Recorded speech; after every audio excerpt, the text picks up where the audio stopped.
If you watch this entire series, you probably noticed something.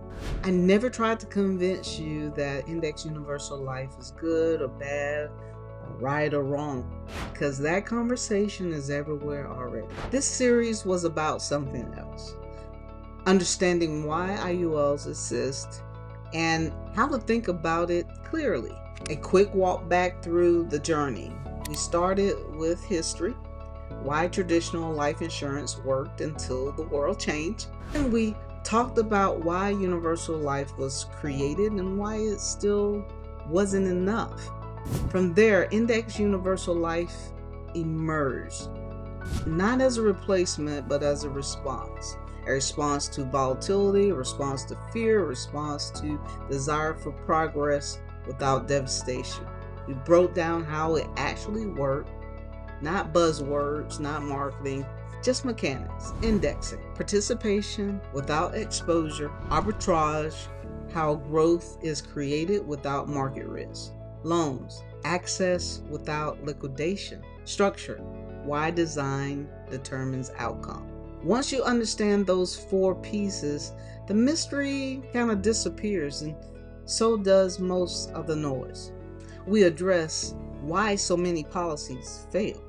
Not because the concept is broken, but because expectations were unrealistic, designs were generic, time horizons were ignored, and education was replaced with assumptions. A tool cannot succeed when it's forced to do a job it wasn't designed for. We clarify who IUL is and is not for. Now, this may be the most important part of the series. IUL is not for short-term thinkers, maximum return chasers, people who want simplicity without understanding. But it is for long-term planners, people who value control over optimization, those who want growth with guardrails. That distinction alone eliminates most regrets.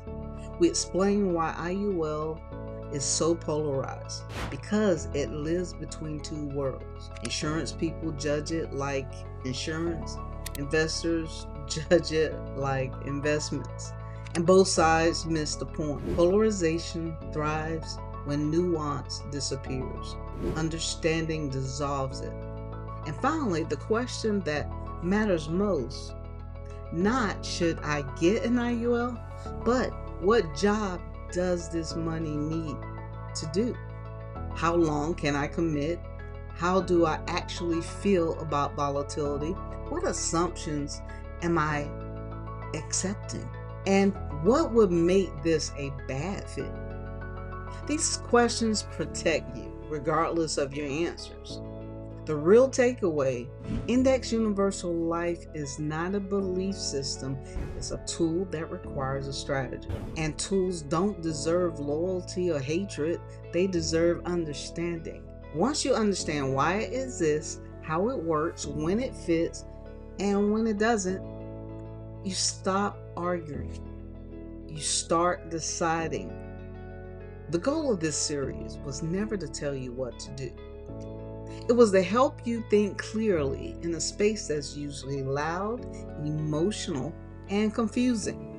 If this series helped you do that, then it did its job.